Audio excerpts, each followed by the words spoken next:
అందరికీ నమస్కారం అండి. నా పేరు డాక్టర్ ప్రసన్న కుమార్. నేను మీ రుమటాలజిస్ట్ని. ఈరోజు మనం చూడబోయే టాపిక్ ఏంటంటే ఇమ్యూనో డెఫిషియన్సీ అంటే ఏంటి, ఇమ్యూనో డెఫిషియన్సీ ఎన్ని రకాలు ఉంటుంది.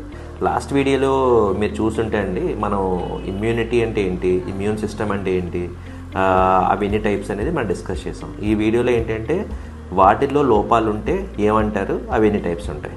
బేసిక్గా ఇమ్యూనిటీ అంటే మన బాడీకి ఒక ప్రొటెక్షన్ ఇస్తుందండి. ఇమ్యూనిటీ ఒకవేళ ఇమ్యూనిటీలో లోపాలు ఉంటే ఆ ప్రొటెక్షన్ ఉండదన్నమాట. అప్పుడు మనకి ఏంటంటే బయట నుంచి వచ్చే బ్యాక్టీరియాలు, వైరల్, ఫంగల్ ఇన్ఫెక్షన్స్ ఈజీగా బాడీలోకి ఎంటర్ అయిపోతాయి. ఆ స్టేట్ని ఏంటంటే ఇమ్యూనో డెఫిషియన్సీ స్టేట్ అని అంటాం అనమాట. సో అది ఇమ్యూనో డెఫిషియన్సీ అంటే.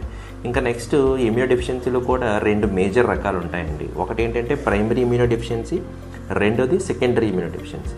ప్రైమరీ ఇమ్యూనో డెఫిషియన్సీ అంటే వేరే పేరు ఏంటంటే ఇన్బార్న్ ఎర్రర్స్ ఆఫ్ ఇమ్యూనిటీ అంటాం అనమాట. దీనిలో మనకి పుట్టుకతోనే బేబీకి జన్యుపరమైన లోపంలో అంటే జీన్ మ్యూటేషన్స్ ఉండడం వల్ల ఏంటంటే ఇమ్యూనిటీలో లోపాలు వస్తాయన్నమాట. దాన్ని ప్రైమరీ ఇమ్యూనో డెఫిషియన్సీ అంటారు. సో ఇలా పుట్టిన పిల్లల్లో ఏమవుతుందంటే చిన్నప్పుడే మాటికి ఇన్ఫెక్షన్స్ రావడం, అంటే ఎగ్జాంపుల్ ఫర్ లంగ్ ఇన్ఫెక్షన్స్ వచ్చి చాలా ఫ్రీక్వెంట్గా వస్తుంటాయి అన్నమాట.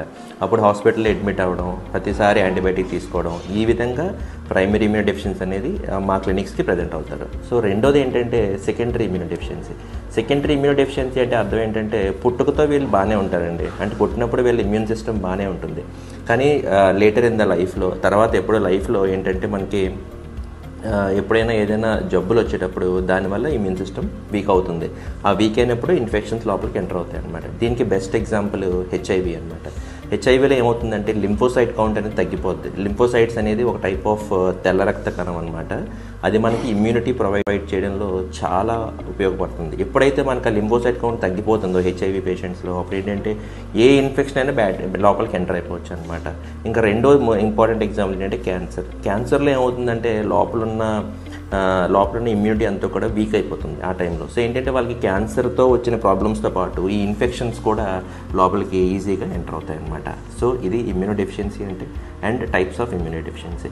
ఇంకా ఫర్దర్గా మన వీడియోస్లో ఏంటంటే ఏం చూద్దామంటే ఇమ్యూనిటీ ఒకవేళ లోపాలుంటే ఇమ్యూనో డెఫిషియన్సీ అన్నాం కదండి, అలాగే ఇమ్యూనిటీ ఓవర్ యాక్టివేట్ అయితే ఏమంటారు అనేది నెక్స్ట్ వీడియోలో చూద్దాం.